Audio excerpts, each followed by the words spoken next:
Il est 21h sur Royal FM. 88.4 Royal FM. The Listeners Radio. Le Point littéraire, une émission préparée et présentée par Jean-Jacques Foucault. Allô? Allô?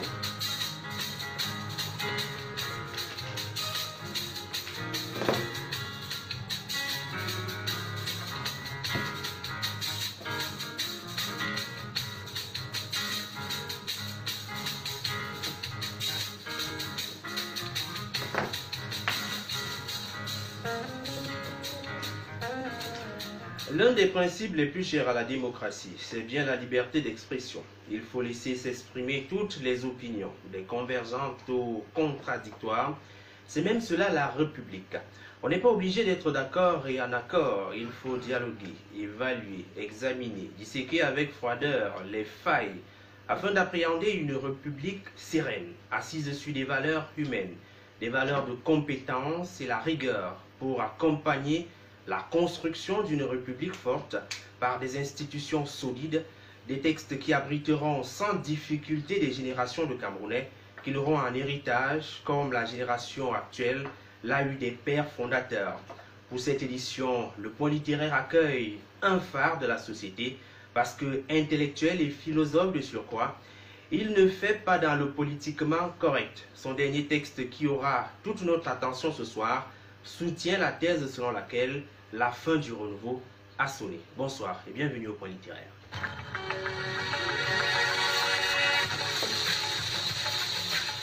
Pourquoi j'écris?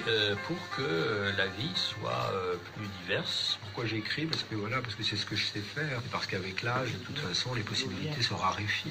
Quand j'écris ce roman, et j'écris tous les matins, à partir de 7h30, 8h moins le quart, jusqu'à 9h30. On ne m'a pas donné de conseils en particulier pour écrire. Par contre, mon père m'a dit que j'en étais capable. Mais t'écris parce que t'as un truc à dire? Tout le monde écrit, mais tout le monde n'est pas écrivain. Pourquoi le devient-on? Comment le devient-on? D'où vient l'inspiration? Écrivain, écrivaine. Le Point littéraire, Jean-Jacques Foucault. Jean-Jacques Foucault. On connaît les écrivains à travers leurs œuvres, mais connaît-on leur univers? Les romanciers nous entraînent dans leur fiction, mais quelle est leur vie au quotidien? Ces acteurs contemporains nous livrent un témoignage de notre temps. Mais quels sont leurs sentiments? Pour sa 3e saison, le Point littéraire innove. C'est désormais Jeudi à 21h sur Royal FM. le Point littéraire. C'est une émission de littérature. Toute la littérature, ici, tous les genres, sous-genres et types d'écriture se rencontrent. Vous aurez droit à plus de découvertes de livres et d'auteurs. Ici, tous les genres littéraires et textes scientifiques se côtoient. Le Point littéraire. Jeudi à 21h sur Royal FM. Prenez le rendez-vous. Nouvelle saison inédite. Avec Jean-Jacques Foucault. Jean-Jacques Foucault. On ne m'a pas donné de conseils en particulier pour écrire. Par contre, mon père m'a dit que j'en étais capable. Mais t'écris parce que t'as un truc à dire? Tout le monde écrit, mais tout le monde n'est pas écrivain. Pourquoi le devient-on? Comment le devient-on? D'où vient l'inspiration? Écrivain, écrivaine. Nouvelle saison inédite. Jeudi à 21h sur Royal FM. Le Point littéraire, la première de couverture. La première de couverture.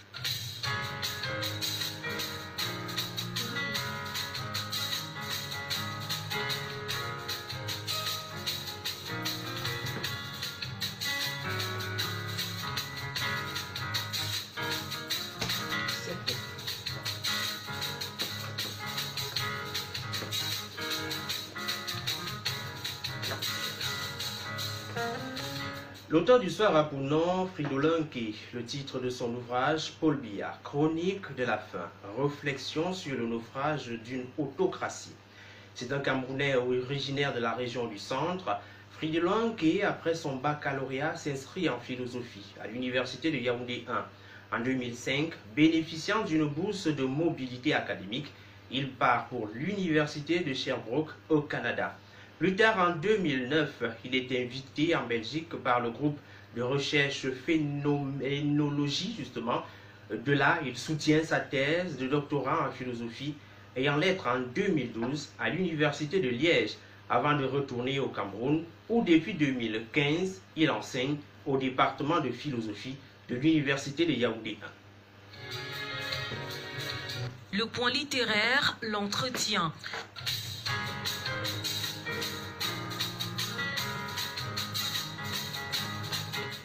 Docteur Pridolin-Ki, bonsoir et bienvenue au point littéraire.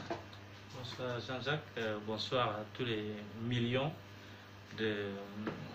d'auditeurs. Je voudrais dire un merci spécial à monsieur le directeur général de Royal FM. Cette radio qui nous a soutenus lorsque les temps étaient ingrats. Je voudrais vraiment lui reconnaître cette sollicitude qui nous a fait beaucoup de bien, où j'ai dû vraiment venir ici avec mon ami Jean de Dieu ici, vraiment expliquer la situation au Camerounais et solliciter leur écoute. Et merci beaucoup à toute l'équipe de Royal FM et merci de m'accueillir aujourd'hui pour cet échange sur l'ouvrage, sur ce texte, Paul Biya, Chronique de la fin, fin comme le end, fin comme le dernier soubresaut, fin comme le dernier spasme, fin comme une dernière chronique du naufrage d'une autocratie qui a fait beaucoup de victimes et qui continue de faire beaucoup de ravages et qu'on espère finalement tomber très bientôt. Avant d'entrer dans le livre de plein fouet, je vais vous poser une question toute simple. Vous sortez certainement de l'université, donc ça veut dire que tout va bien. Toujours dans votre bureau? Non, non, je suis très bien installé grâce au peuple camerounais qui, au nom, la Cour suprême a donc décidé en 2017 de me faire repartir à l'université contre vents et marées, contre les abus, contre le détournement de pouvoir de M. Jacques Famé Nogo et de tout le reste, Soso, Aurélien, Aïssi Lucien, Abanengolo, en fait toute la bande. Et la Cour suprême a dit c'est nous le peuple qui décidons de l'issue de cette affaire. Et je suis confortablement installé dans mon bureau et je m'occupe de mes étudiants en paix et en respect, avec tout le respect qui est dû à la tâche immense que nous avons de transformer les consciences, de baliser les nouveaux horizons et d'implanter une nouvelle conscience républicaine dans un peuple qui n'a plus de repères, dans un peuple où les gens sont occupés, ils travaillent à avoir peur. Notre rôle, donc, c'est d'apporter cet espoir, ce courage qui est déterminant pour la suite. Alors, je me permets encore un hors sujet. Il y a eu récemment des mouvements au niveau des universités. Est-ce que vous avez passé un coup de fil à Boya Manassé, le professeur, votre petit ou grand frère? Il a été promu, il est vice-recteur. Vous lui avez passé un coup de fil pour des félicitations ou pas encore? Non, non. Je pense que on ne peut ni féliciter cela, ni donner créance à une telle imposture. À Boya Manassé, que ce soit Boya, que ce soit Gapsia, je crois, ils ont été nommés parce qu'ils ont fait preuve de larbinisme, parce qu'ils ont fait preuve de légèreté, parce qu'ils ont fait preuve d'immoralité par leur action contre le bon sens, par leur action contre la dignité qui sied à un professeur d'université, c'est-à-dire celui qui est le phare. Vous savez, en France, ce n'est pas les hommes, ce n'est pas les universités qui vont supplier les hommes d'État. C'est les hommes d'État qui vont à la rencontre des universités pour s'enquérir de la situation. Et on a vu avec Raoult, lors de la crise du Covid, la Covid-19 en France, Raoult le président Macron est parti, il cherchait le bureau de Raoult à pied. Mais ici, les choses sont transformées. La France n'est pas une référence quand même, mais là au moins, on voit ce qui doit être fait dans un État de droit, dans un État républicain, dans une démocratie. C'est-à-dire que l'université, c'est la référence, c'est celle qui donne le contenu et la lumière qui organise la vie publique. Oui. Mais c'est le cas, c'est pas le cas ici. Ici, quand tu insultes Kamto, pendant beaucoup de jours, pendant beaucoup d'années, quand tu diffames les collègues, au nom du régime du renouveau, alors tu as la promotion. Et c'est ce qui s'est passé hier. C'est une insulte. Jacques Fameno est en train de gâter l'université. De toutes les façons, on a compris votre point de vue. Vous n'allez pas appeler pour des félicitations. Alors, votre livre, Paul Biya, Chronique de la faim. On est bien étonné de ce sujet, surtout de ce titre, lorsqu'on sait que le président de la République entame quand même peut-être la 3e année seulement de sa mandature qui court jusqu'en 2025.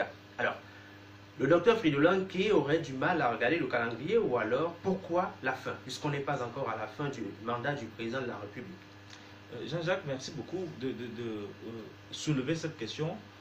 Le mandat du président Paul Biya, il est encore président, c'est un mandat de trop. Il devait abandonner le pouvoir. Il devait réorganiser le pouvoir de telle sorte qu'il aille se reposer. J'ai écrit un post hier pour dire que le président de la République doit démissionner parce que à la lieu où vont les choses dans ce pays, on ne voit pas d'issue.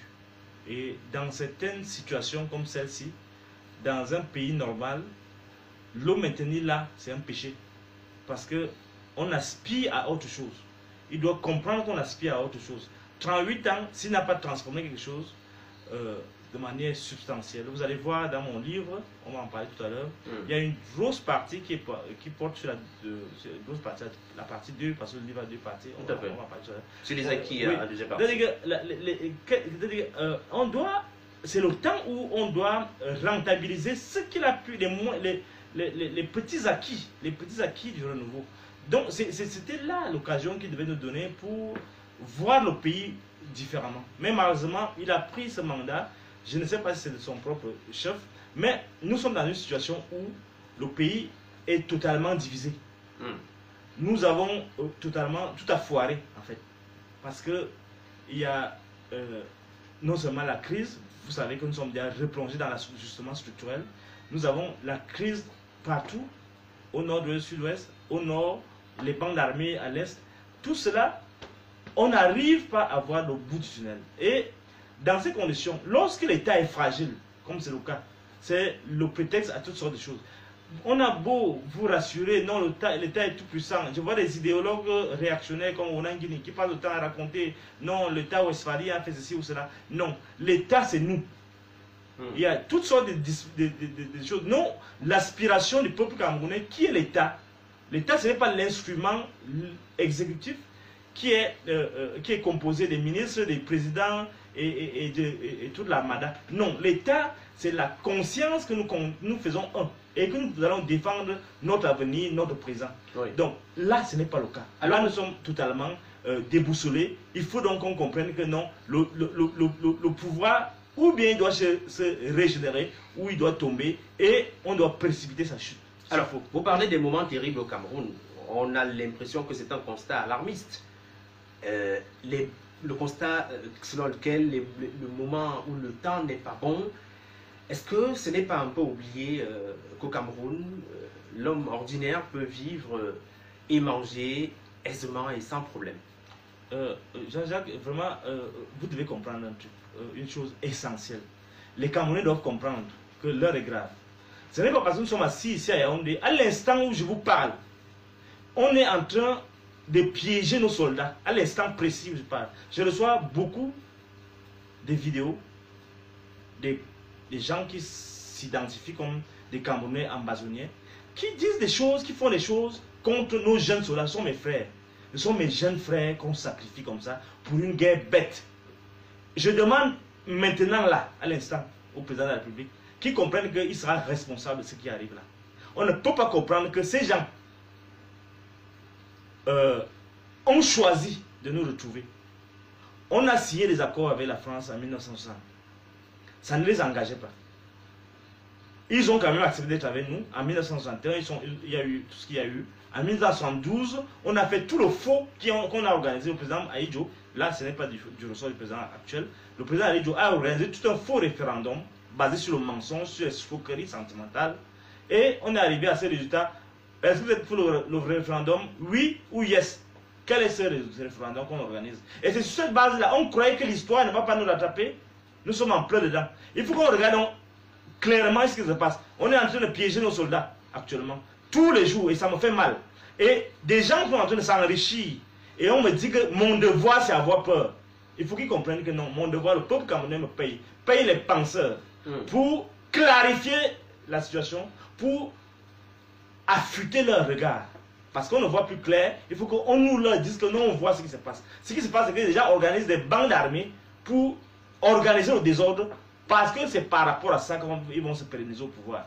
Ils organisent ce musulman, cette distraction des fonds, des milliards de francs, pour organiser l'alternance, pour qu'ils aient les moyens pour bien survivre au renouveau, pour mieux rester au pouvoir après Paul Biya. Est-ce à dire que jusqu'à présent, on n'a pas trouvé la bonne solution? Il n'y a pas de solution. Ou alors on ne veut pas trouver des solutions? Mon cher, pour résoudre un problème, il y a deux façons. Soit on veut vraiment le résoudre, on trouve une solution, soit on entretient le pourrissement. Ce qui se passe au nord et au sud-ouest, c'est à dessein, on organise le pourrissement. On organise le pourrissement parce que les gens, non seulement on sait qu'ils sont incapables de discuter, de réfléchir, parce qu'ils n'ont pas les moyens, ils sont seulement occupés à tuer les gens. Mais en plus, ils sont dans une logique où ils n'écoutent pas, ils ne comprennent pas. Ce n'est pas comme ça qu'on gouverne un pays où vous prétendez, surtout en démocratie. Je suis d'accord, si on dit qu'il y a une dictature, moi je suis d'accord. Mais il faut que cette dictature-là produise des fruits. Les gens veulent être dictateurs dans le vide, dans la pauvreté, dans la souffrance. Non, qu'ils fassent comme Kagame s'ils veulent être des dictateurs. Qu'ils organisent le pays de sorte qu'on puisse arriver à une situation où on nous dit de ne parler plus. Mais voici les réalisations. Les gens non seulement imposent le silence au peuple, en plus, ils volent comme des souris. Et on nous dit, fermez surtout la bouche, parce que si vous ouvrez la bouche, nous devons donc tuer la peur qu'on nous a inculquée. C'est-à-dire qu'un pays comme le nôtre, avec un peuple comme ça, ils sont là, ils sont endormis, vous êtes là dans vos maisons, vous ne faites rien. Vous travaillez seulement à la seule chose, avoir peur. Avec ça, on ne peut pas aller. Et même, on ne sert pas le gouvernement avec ça. Nous devons comprendre que l'heure est grave. Au niveau économique, on est en train de rentrer dans l'ajustement structurel. Parce que les gens passent le temps à voler l'argent. Non pas pour réaliser les choses, même quand le président dit réaliser ceci ou cela, et que lui-même ne suit pas, parce que c'est ça aussi le problème avec Paul Biya. Il ne suit pas ce qu'il dit de faire. Non seulement ils ne font pas ça, ils occupent donc à discret l'argent, parce qu'eux, ils ont un autre agenda. Un autre agenda, c'est qu'ils veulent les fonds pour acheter les armes, pour se constituer un pactole de guerre avec lequel ils vont peser lorsqu'il s'agira de faire la transition et l'alternance. Il faut qu'on leur dise que ce ne sera pas comme ça. On a vu les gens qui avaient les mêmes ambitions, ils sont maintenant à Konengi. Ils ne vont pas réussir leur coup. Et la question de la corruption, la question de la peur qu'on veut imposer au peuple, ça ne va pas marcher. Alors vous êtes totalement contre le fait de dire qu'on ne peut pas discuter la forme de l'État. Pourquoi le livre l'affirme? Il faut mettre sur la table tous les sujets et les aborder avec froideur. Je dis au président de la République qui n'est pas un autocrate au sens où il s'est imposé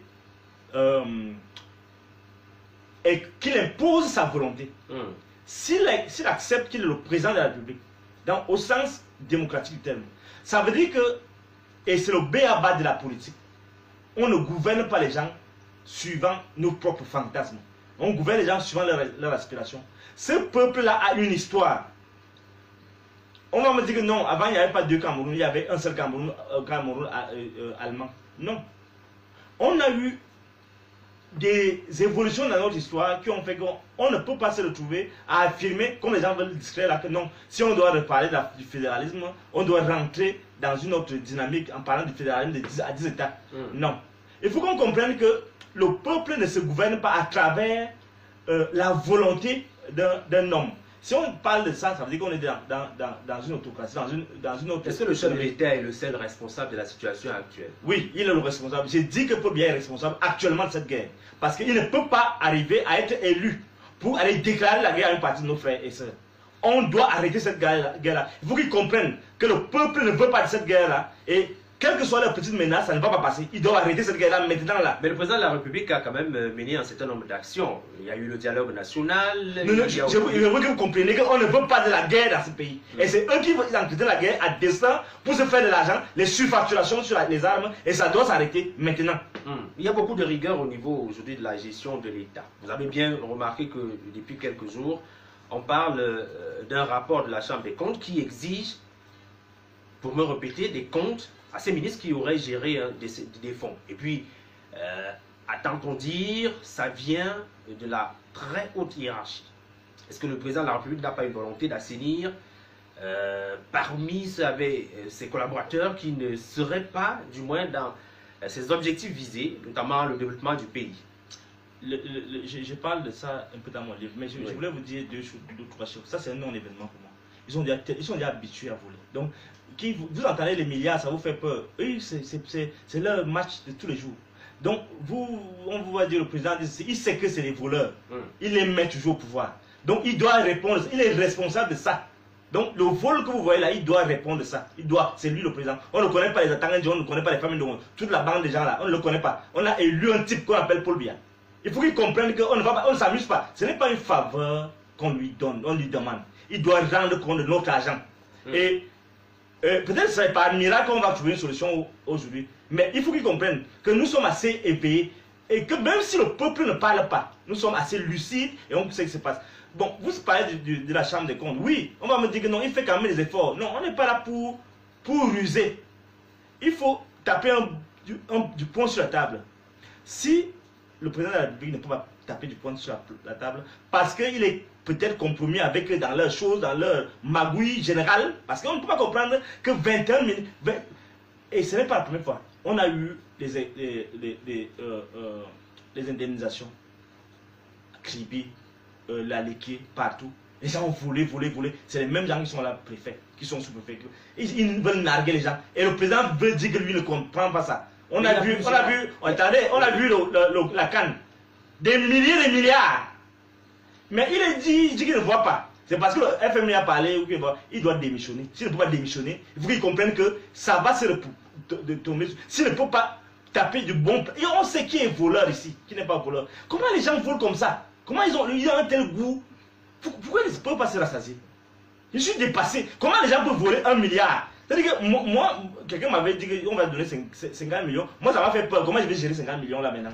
Parce que je dois écrire beaucoup de livres, ça me distrait. Il y a quand même plusieurs gestionnaires de la fonction publique qui se retrouvent aujourd'hui en Côte-d'Aiguille parce qu'ils ont mal géré. Non, ils ont eu le temps de voler. Ils ont eu le temps de voler. Le président a vu comment ils volaient. Il demandait même que je n'ai pas de preuves. Mon cher, il faut comprendre que ces gens qui volent là, ils ne volent pas sciemment. Et c'est... On va dire que je m'acharne sur le président. Ce n'est pas ça. En fait, c'est tout un travail que nous devons faire tous. Mais, dans un contexte comme celui-là, tu nommes qui, comment? Quelle est la traçabilité? Est-ce que tu sais, est-ce que tu as fait l'enquête? On va dire non. On va dire que c'est le décret, c'est le pouvoir discrétionnaire du président de la République. S'il ne veut pas que les gens la volent, il faut qu'il y ait une traçabilité, qu'on sache qui on nomme. Et c'est ça, il faut organiser le pouvoir. Sinon, tu es dans la distraction. Sinon, tu veux nous perdre le temps. Un président ne perd pas le temps à son peuple. C'est-à-dire qu'il y a une trajectoire. On doit savoir que celui-ci, par exemple, celui dont on parle beaucoup là, Manaouda, on ne sait pas d'où il vient. Un type qui surgit comme ça, on ne sait pas. Donc il est dans leur secte, dans leur truc. On le sort comme ça.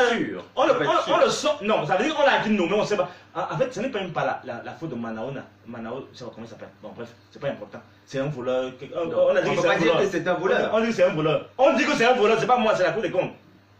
Est-ce que c'est moi qui dis que c'est un voleur? Le rapport en question, on pense qu'il est fictif. Bon, de toutes les façons, c'est... Moi, je dis que c'est pas un type. Lui-même, c'est un épiphénomène. Moi, je ne m'attaque même pas à lui. Parce que peut-être on est dans une situation où ce n'est même pas lui le vrai responsable. Le responsable, c'est le président de la République. Parce qu'il doit savoir comment il nomme les gens. Et il doit y avoir une visibilité. On me dit qu'il a un carnet sur lequel il note le nom de ses responsables, collaborateurs. Peut-être le carnet est fini, les pages sont finies, ça fait déjà 48 ans. Mais alors qu'il achète un nouvel carnet. Il n'achète pas un nouveau carnet, il veut qu'on fasse comment? Ça, c'est quel président qui n'a qu'un seul carnet? Alors, Fridolin, votre livre nous fait savoir que c'est la fin. Mais la fin de qui? Du régime Biya, de Biya lui-même, ou bien toutes ces créatures aussi? Tout. Les gens comme Femme dont c'est fini, parce qu'ils ont tellement tué l'université, ils sont finis. Les gens comme les autres là qui s'appellent qui même, je n'aime pas ce qu'on a prononcé, il est à l'administration territoriale, ils sont finis. Parce qu'on ne peut pas comprendre que les gens, tu encourages qu'on tue tes propres frères. Moi ça me fait mal, on égorge, vous avez vu comment on égorge les jolies filles? Vous avez vu comment, ces scènes-là, ces vidéos, et on dit qu'on va faire la guerre. Et Oran Guinée même dit qu'on va faire la guerre 50 ans. Donc on va égorger mes soeurs comme ça pendant 50 ans. C'est moi-même qui va aller là-bas. Si on continue la guerre là, on va aller là-bas tous. Alors, vous ne pouvez pas comprendre comment le pays, comment les gens font des choses épouvantables. Alors qu'est-ce qu'il faut faire? Vous êtes un intellectuel.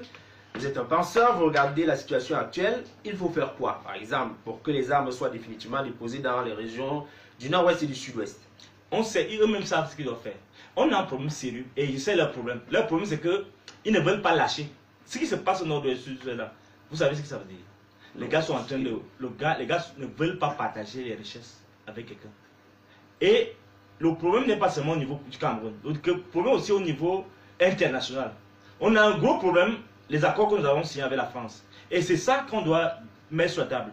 Je dis que le nouveau président qui arrive là, s'il y a un nouveau président, je ne sais pas qui on veut dans leur plan là, on va en parler si vous voulez. Mais les noms que j'entends là, il faut qu'ils aient la capacité, les capacités. Sinon pas les capacités, c'est-à-dire de mettre sur la table qu'on doit renégocier ces accords. Parce que la guerre que vous voyez au nord-ouest,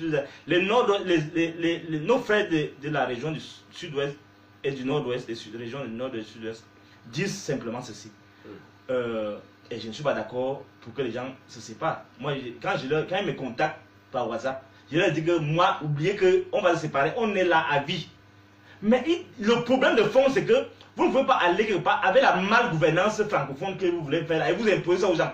Les gens ont gentleman, c'est-à-dire même gérer les ressources, c'est dans la galanterie. Mais vous voulez la piller comme des villageois, et vous voulez que les gens vous laissent. Parce que vous avez l'arme, les armes là ce n'est pas pour vous, c'est pour le peuple. Il faut que le peuple le rappelle. Et moi, en tant que penseur, en tant que le laboureur de la liberté, le forçat de la dignité, je dois leur rappeler que fondamentalement, notre rôle, c'est faire tout pour rassembler les gens. Et le monologue qu'il y a eu ici, on disait que le grand dialogue national, le grand dialogue convoqué, ça a été une vraie distraction. Parce que il y a... Je ne sais pas, ou bien ils ne savent même pas, ou bien ils sont incompétents, je ne comprends pas. Ou bien c'est la mauvaise foi. Ils peuvent quand même savoir, ils peuvent même demander, ils vont même me demander, parce qu'ils croient qu'ils ne comprennent même rien. Pour faire une négociation, vous décidez des intervenants, vous décidez du lieu où vous allez faire les choses, vous décidez des thèmes dont vous allez parler, vous décidez de qui est-ce que vous allez payer pour l'hébergement. Ça, c'est quel genre de négociation vous voulez avoir? En fait, après avoir arrêté tous les gens qui pouvaient même parler, avec des gens comme le magistrat Albin, on les a humiliés partout, Bala Congo, on a humilié tout le monde pour créer le vide. Et pour dire aux gens que non, il n'y a personne avec qui on veut négocier, c'est des stratégies pour perdre le temps aux gens, pour tuer les gens inutilement, pour faire reculer le pays, pour faire stagner le pays. Ça ne peut pas continuer comme ça. L'objectif est l'émergence en 2035. Est-ce que il n'y a pas d'émergence, il n'y a pas d'émergence. On n'est pas bien parti. Non, il n'y a pas d'émergence. Les grands projets qui sont réalisés. Même le président Paul Biya sait, comme je parle là, il sait qu'il n'y aura pas d'émergence en 2035. Où sont les tracteurs? Il y a un ensemble de processus qui conduit à l'émergence. On a tout un ensemble de choses à partir desquelles le président s'est appuyé pour dire qu'on aura l'émergence en 2035. Cela dit quoi? C'est-à-dire qu'on allait réformer l'État de telle sorte que, au niveau, je prends seulement un thème simple, l'énergie. Vous allez atteindre l'émergence comment? Avec le courant qui part tous les jours là. Même le petit forgeron ne peut même pas faire le petit fer pour mettre sur les vitres, sur les fenêtres. Vous allez atteindre l'émergence. L'émergence, c'est tout un ensemble de choses, de dispositions, où vous allez jusqu'à assainir votre balance de paiement. Vous allez jusqu'à exporter davantage que ce que nous voyons. Vous voyez, dans tous les secteurs de la vie publique, sociale, économique, culturelle, on importe. Avec ça, on ne peut pas atteindre l'émergence. Pourquoi? Parce qu'il y a tout un ensemble d'individus qui captent les énergies, comme dans la sorcellerie. Les gens captent l'énergie des gens. Tous les villageois qui travaillent là au champ et tout ça, tous les dividendes, on capte ça. Non seulement ici, au niveau national de l'État, mais aussi au niveau international avec la France, qui capte l'énergie avec le franc CFA, avec tout ça. Qui est le président qui va arriver là? Que le président qui va arriver là comprenne qu'il y a 2 ou 3 choses qu'il doit incarner. C'est-à-dire cette colonne vertébrale de résister à toutes ces pressions-là extérieures et surtout la capacité personnelle d'incarner certaines vertus. Non pas seulement au niveau vertu en tant que morale, mais aussi la capacité de se sacrifier. Les gens qui sont là, qui ne rêvent d'une seule chose, c'est le tapis rouge. Et ils perdent le temps aux gens en disant que oh, vraiment on va faire l'inscription sur les listes. Tu vas t'inscrire sur les listes électorales, tu sais même que le pays fonctionne comment. Quelqu'un va gouverner le pays ici s'il n'a pas cette dimension de personnalité, de caractère, un caractère ferme pour résister à tout cela, pour impulser une dynamique. Il faut comprendre que le Cameroun ne va pas atteindre l'émergence en 2035, même en 2055, même en 2065, tant qu'on a cette situation, cette malgouvernance chronique qu'on entretient à dessein parce qu'on ne veut pas que le peuple se développe. Je vous propose une pause.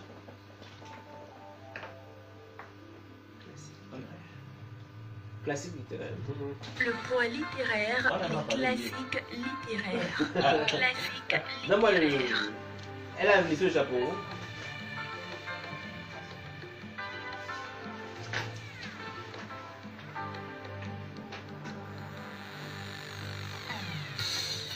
Britannicus est une tragédie de 5 actes en vers, dont l'auteur est Jean Racine. L'ouvrage est paru à Paris, en France, en 1670.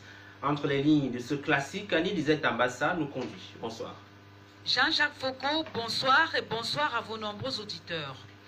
Alors, de quoi s'agit-il dans Britannicus de Jean Racine? Agrippine, mère de Néron, s'aperçoit que ce prince qu'elle n'avait élevé au trône que pour régner sous son nom est décidé à secouer le joug et à gouverner par lui-même.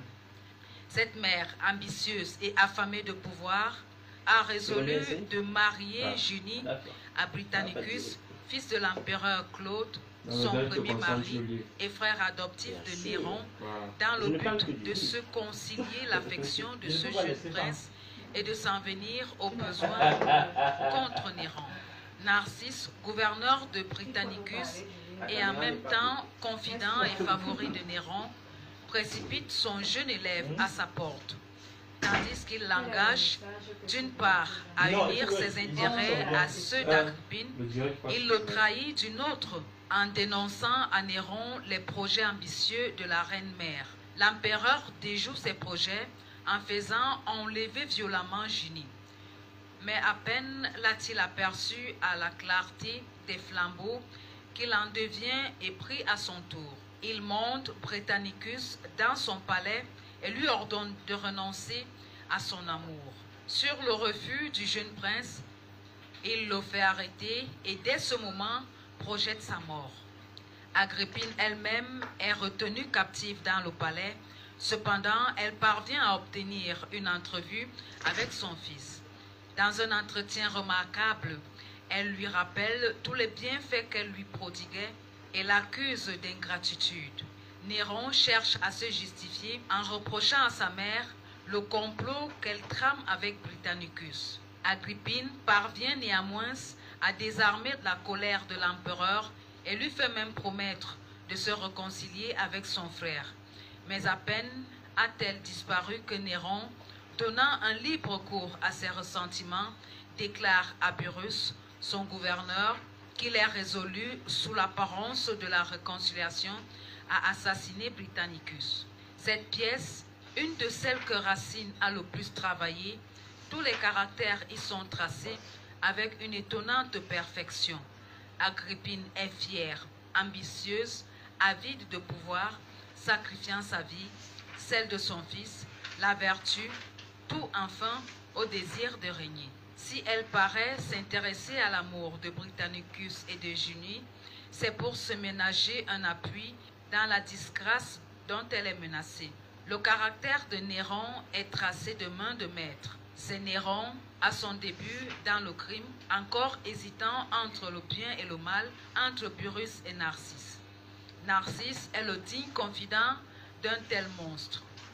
C'est le portrait fidèle d'un courtisan perfide et habile, qui flatte les passions de son maître pour mieux s'emparer de lui et le gouverner. Pyrrhus n'est pas tracé avec moins de vigueur. Ministre d'une vertu austère, il résiste aux vues ambitieuse d'Agrippine comme au vice de son maître. Mais lorsqu'il connaît les horribles desseins de son élève, il se laisse emporter à tout le feu de l'indignation et son éloquence semble un moment triompher de ce monstre. Britannicus a une figure franche et généreuse. La candeur, l'ingénuité, l'amour timide et modeste de Junie viennent jeter sur ce tableau une teinte douce d'intérêt et de sensibilité qui charme. Mais le vice ne triomphe pas tout à fait et le poète a soin de nous faire voir dans l'avenir les remords, les tourments s'attachant à Néron et lui faisant expier son crime. Le Point littéraire, une émission préparée et présentée par Jean-Jacques Foucault.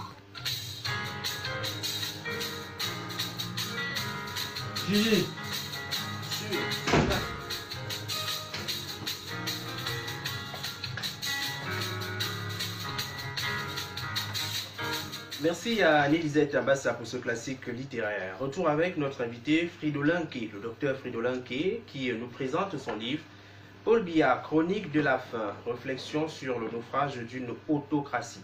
Alors c'est deux grands temps dans votre ouvrage. Le premier, c'est un peu comme le miroir de l'environnement sociopolitique actuel. Oui, merci à vous pour... Anne-Elisabeth Abassa. Oui, merci beaucoup. C'est un très bon texte. Quand on était en 4e, 3e, c'est ce qu'on lisait, nous autres. On retenait les formules, on était adolescents, on retenait les formules magnifiques. J'aime Julie, j'aime, que dis-je, j'idolâtre Julie. C'était des choses qu'on disait comme ça, on impressionnait les gens. Bon, alors revenons aux choses un peu plus tragiques. Notre texte, effectivement, a deux grandes parties. La première partie de cette réflexion sur le cours de notre monde porte justement sur un diagnostic. En fait, j'ai fait œuvre en quelque sorte de notaire. Le notaire qui consigne les acquis d'un défunt.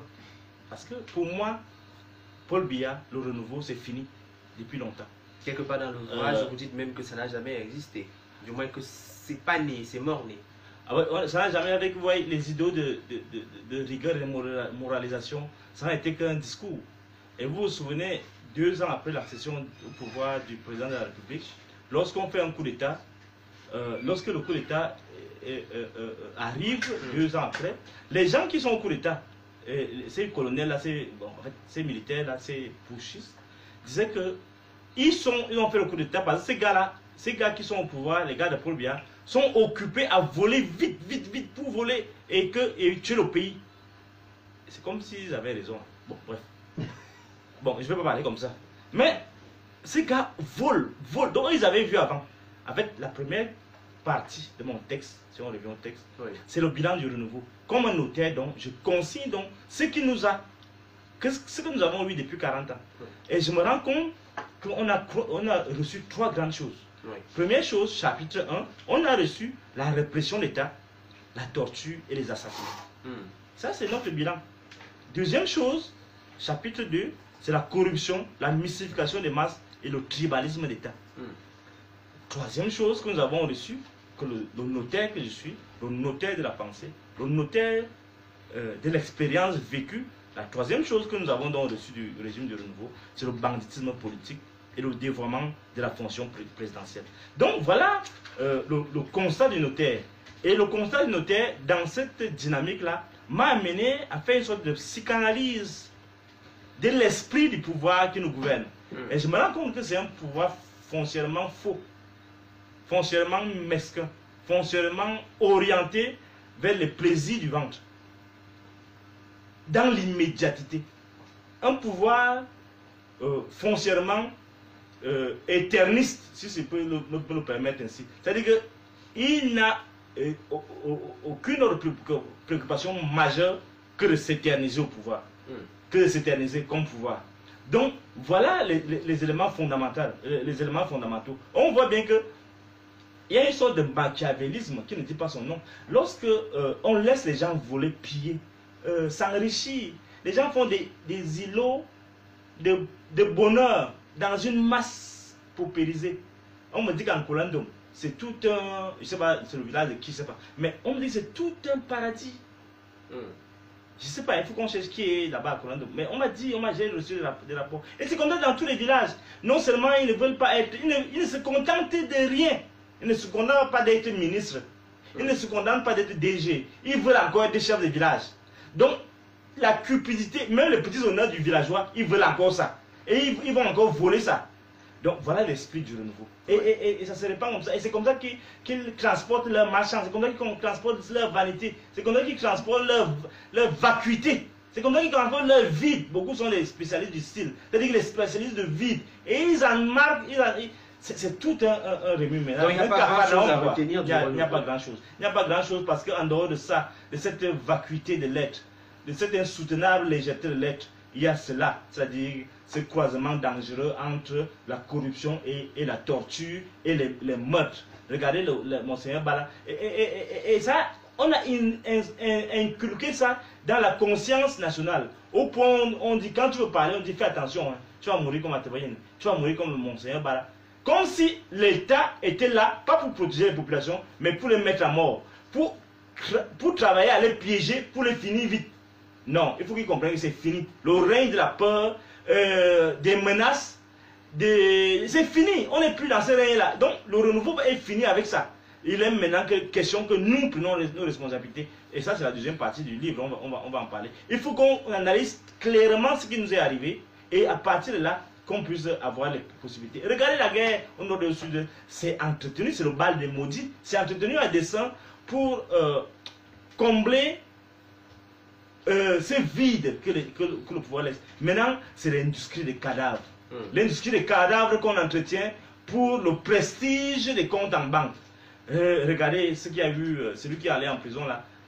Il était SG, c'est pas, il était délégué général de la Sûreté nationale, ainsi de suite. On dit qu'il y a eu des surfacturations énormes sous prétexte que, comme c'était le neveu du président de la République, il pouvait se permettre tout. Et c'est comme ça. C'est-à-dire que la logique, et c'est pourquoi je suis même très amer avec ces gens-là. Ils nous ont fait que les bêtis ont honte. Les bêtis boulot ont honte. Parce qu'on va dire, même si tu n'es pas avec eux, on va dire, voilà les gens. Voilà les gens, on est déjà la risée de tout le monde. Tout le monde, les gars du Nord, les gars de l'Ouest, les gars du littoral. C'est la honte. Et on dit qu'ils doivent supporter cela. Non, il faut qu'on leur dise que c'est trop, c'est insupportable. On a compris, le constat, il est amer. C'est-à-dire que lorsqu'on regarde la situation, elle est problématique. La deuxième partie nous donne quand même espoir. Parce que celle-là nous fait savoir que il faut d'abord consolider les maîtres acquis. Alors là, je vous paraphrase, hein, en quelque sorte, à travers votre texte. Il faut consolider les maîtres acquis. D'abord, ce que vous avez appelé cette démocratie contrôlée. Oui, ce que je veux dire, c'est quoi? C'est que ce livre ne s'adresse pas à Paul Biya. Je le lui ai dédicacé. J'ai écrit une dédicace. J'ai écrit une lettre. Une lettre confidentielle que je n'ai jamais dévoilée. Que je lui ai fait tenir. Bon, je ne sais pas si on lui a donné. Et j'espère quand même. Il ne m'a pas encore répondu, mais j'attends toujours sa réponse. Il faut que je profite de votre radio pour dire au président de la République, aux agents secrets, là, aux services secrets, là, que le travail que vous devez faire, c'est que lorsqu'on sort notre livre, nous les intellectuels, nous les universitaires, vous allez dire au président qu'on a sorti un livre et qu'on est venu décharger à la présidence. Pas que vous passez le temps à faire à me suivre, là, à m'écouter là, dans mon téléphone. Vous devez aller dire au président qu'on a sorti un livre et que le livre, quoi qu'il y ait une photo bizarre sur ça, mais il y a un contenu. Un contenu. Les gens, il y a un de ces gens-là qui m'a vu passer un jour, il m'a dit, tu as écrit un livre vraiment qui est bien, mais qui est sale. Mais je dis, tu as déjà lu combien de parties? C'est un sous-ministre là. Il me dit non, il a seulement lu l'introduction. Mais tu lis l'introduction et tu conclus que non, il a dit que j'ai aussi vu la première partie. Il dit bon, saute la première partie, va à la deuxième partie. Parce qu'en réalité, on est à la deuxième partie. Oui. C'est là où on donne un peu les perspectives. Tout à fait. On est tout calme maintenant. On a dénoncé. Le notaire a consigné ce que nous avons comme richesse. Et vous savez, comme dans la vraie vie, que beaucoup de gens n'ont rien, comme moi je n'ai rien. Donc le notaire même n'est pas nécessaire. Bon. Mais heureusement, le notaire, il a quand même consigné qu'il y a beaucoup de morts, de cadavres. Au moins, quand même, on a acquis. Regardez comment le président de la République se paye. C'est un type que moi j'ai beaucoup apprécié. Quand moi j'étais tout petit, quand il est arrivé au pouvoir, mais tout le village était en l'air. Mais regardez son bilan. C'est les cadavres qui nous laissent. c'est la guerre. C'est ce que on est en train de piéger mes petits frères là, qui sont dans la police, dans les nouvelles recrues, 21, 5 ans, 20, 30, parfois même 17 ans, 18 ans, 19 ans, qui vont au billet. On est en train de les piéger maintenant comme des rats. Oui. Et entre les Camerounais qui sont comme nous. Parce que justement, ils sont allés là-bas pour torturer les gens, pour brûler tous les villages. Il faut une nouvelle république. Alors, j'ai dit, dans la deuxième partie, il faut une nouvelle république. Il faut 3 étapes principalement. Première chose, en fait, il faut qu'on examine ces acquis, ces maigres acquis du renouveau. Parce que quand même, il y a des petits acquis. On voit quand même que si je suis encore prof à l'université maintenant, je ne prends pas mon exemple, c'est que le président de la République quand même a balisé un cadre juridique. Oui. Je peux dire que c'est la seule chose que Probia nous laisse. Ce cadre juridique dont nous devons nous approprier. Et quand je le dis en disant aux populations que allez vous défendre, parce que les tribunaux, quel que soit ce que vous allez dire, les tribunaux, il faut que la démocratie à laquelle nous aspirons là se fasse par la défense de nos droits. Au fur et à mesure qu'on va aller défendre nos droits, qu'on va aller chercher les moyens de nous défendre, ça va calmer les ardeurs de ces intrigants malfaisants qui sont autour du président de la République et qui sont dans les grands cercles de décision. La deuxième chose, c'est le renforcement de l'état de droit et la construction d'une nation. On ne peut pas construire une nation dans les conditions où nous sommes avec l'autisme, c'est-à-dire la capacité que développe le régime de ne pas écouter la voix des populations. Oui. Les gars restent, ils vivent dans un monde qui n'est pas le nôtre. Donc, il faut que ça cesse. La troisième chose, et c'est le plus important, on doit dire ça aux populations. Il faut absolument que les gens comprennent, et c'est le chapitre 6, la gouvernance de soi. La gouvernance de soi et la pratique du pouvoir. Monsieur Foucault, il y a quelque chose de fondamental qui est dans ce peuple. On n'a plus la notion de dignité. On n'a pas la notion d'effort. Puisqu'on a perverti notre conscience, que tout est possible, les gens ne peuvent, rien n'est possible, les gens ne font plus l'effort. Les gens sont dans l'immédiateté. Les gens ne voient que là. Je suis sûr que si la plupart des gens qui sont dehors, dès qu'on leur tend 1000 francs, 10 000, 1 million, 50 millions, les personnes ne peuvent même... Je vois souvent mes amis du MRC là, quand je critique un peu, ils se fâchent. Concernant justement le MRC, lorsqu'on s'attaque à l'ouvrage, lorsque vous dressez le profil de l'alternative, puisque vous avez parlé de la fin du régime Biya, on s'attendait à ce que votre proximité, on vous a vu quelquefois dans une photo avec le président du MRC, on s'attendait à ce que vous le présentiez comme étant l'homme de la situation, mais finalement ce n'est pas le cas, lorsqu'on lit attentivement le livre. Oui, quand on lit attentivement le livre, on va se rendre compte que nous ne sommes pas dans la défense. Et c'est ce que vous m'avez coupé quand je disais qu'en fait, quand je fais des observations à mes amis du MRC, c'est qu'en réalité, on n'est pas dans la défense des noms. Oui. On est dans la défense des valeurs et des principes. Et si vous voulez, vous voyez bien ce qui se passe là. Ça ne veut pas dire en réalité que je n'ai pas d'une certaine considération pour certains leaders. Oui. Dans le monde actuel où nous sommes là, si on devait me dire de choisir entre ceux qui sont au gouvernement là et Maurice Kamto, je choisis Maurice Kamto, même en dormant. Parce que, pas parce que je m'attends à quoi que ce soit, non. Parce que je vais lui faire le même. Au moins, lui est un intellectuel, je vais être plus dur avec lui. Parce qu'il n'aura plus d'excuses. Celui qui est là, il n'est pas intellectuel au sens où c'est un grand universitaire, machin. Et ce n'est même pas une condition pour être un bon président. On a vu quand Sankara n'était pas une grande université, c'était un capitaine d'armée. Bon, bref, ce que je veux dire, c'est quoi? C'est qu'on est dans une logique où des gens s'affirment là dehors.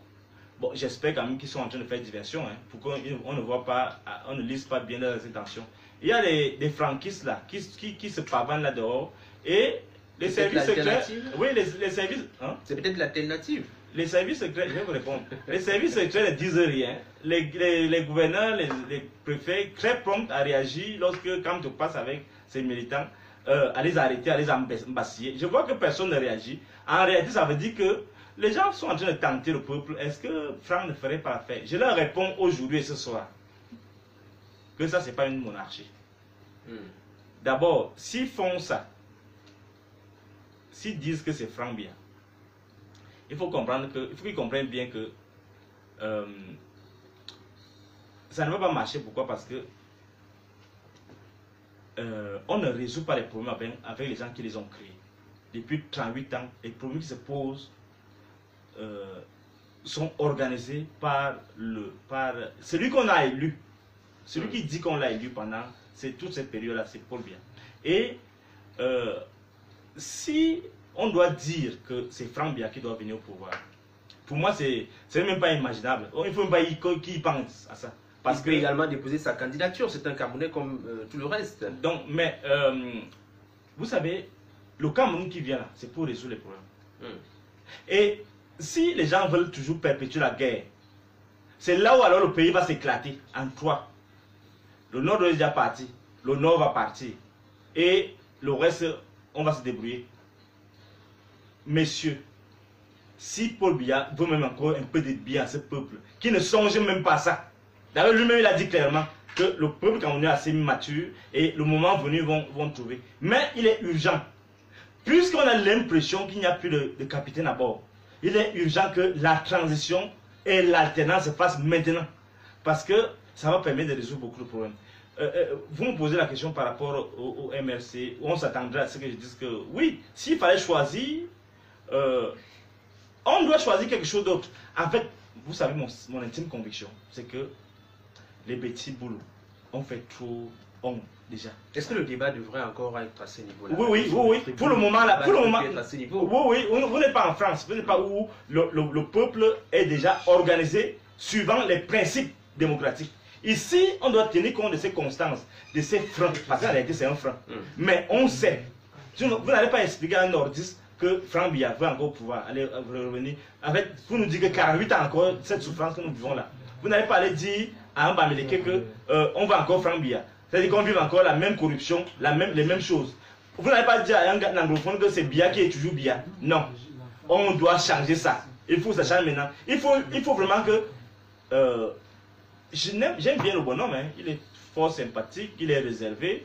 Moi, en tant qu'individu, moi, je ne le connais pas, je ne peux pas le connaître, mais je l'apprécie en tant qu'individu comme ça, de loin. Mais je lui dis, pour son propre bien, oublie ça.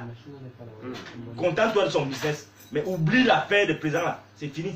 Encore que jusqu'à présent, il n'a pas officiellement déclaré qu'il était derrière effectivement le mouvement franquiste. Non, allons voir, par sa personnalité de loin, je ne vois pas cette ambition démesurée. C'est cet attrait presque ensorcelant du pouvoir. Mais, vous savez, autour du Paul Biya là, les conseillers là, toutes les options sont sur la table.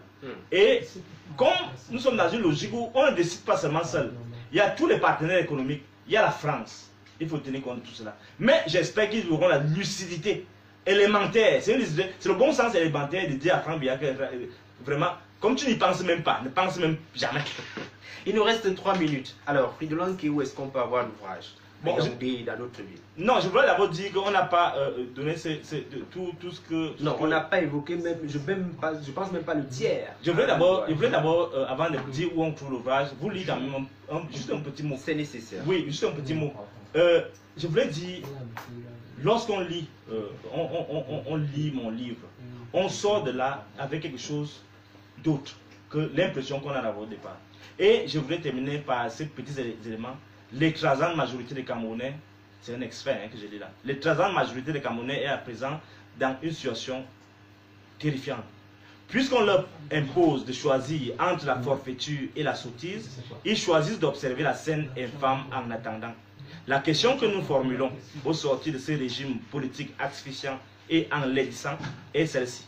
Quelle issue, quelle alternative s'offre à nous? Qui, parmi vous, est la meilleure promesse des nouvelles générations et comment l'entretenez-vous? Quelle est sa garantie d'épanouissement? Où sont les portes du rêve et de l'action dans l'immense édifice technocratique momifié que vous vous êtes constitué depuis 1982? Et à leur intention, justement, je dis, être homme d'État, c'est avant tout parvenir en toute humilité à cultiver en soi la faculté de se mettre au service de tous. C'est vouloir se discipliner et travailler en tout temps à s'effacer devant le rayonnement régional et international d'une nation toute puissante et prospère qu'on a assidûment contribué à bâtir. Et je dis, ce texte, je dis au sous-préfet, je dis au préfet, je dis au gouverneur, je dis au ministre, heureusement ils ont déjà commencé à acheter, que ce texte doit être lu Parce que ça nous donne un peu l'ambition que chacun doit avoir lorsque le pays va se relever. Et je dis à tous, to my brothers and sisters English speaking, that I just finished the English translation. The book is titled Biya's End and the Future of the Nation. It will be out very soon, maybe next week you will have it. Pour avoir le livre, donc j'ai fini la traduction du livre pendant 2 mois. On a travaillé dur. Je me suis fait appuyer par des traducteurs professionnels. On a sorti un bon texte vraiment de qualité qui est en train d'être revu. Alors, vous pouvez l'avoir à mon niveau en m'appelant simplement, ou bien au numéro 690 49 93 65 680 11 08 89, ou bien vous allez simplement au librairie des peuples noirs où il est déjà disponible, à Radio Balafon, et également vous m'appelez simplement et vous aurez le Docteur Fridolin, merci d'être passé à la radio. Merci à vous tous et merci au DG et au PDG. Le Point littéraire, équipe de production, contribution, Annie-Lisette Ambassa, mise en onde, Ulrich Kemoué, régie vidéo, Alain Kwekam, régie d'antenne, Carole Prudence-Tiencheux, coordination centrale, Bertrand Wona, supervision générale, le révérend pasteur Emmanuel Noël Bissaï, présentation, Jean-Jacques Foucault. Avec grand plaisir, on se retrouve jeudi prochain à 21h. Royal FM, la radio des auditeurs, votre radio. Trop rapide, on n'a même pas, même le tiers.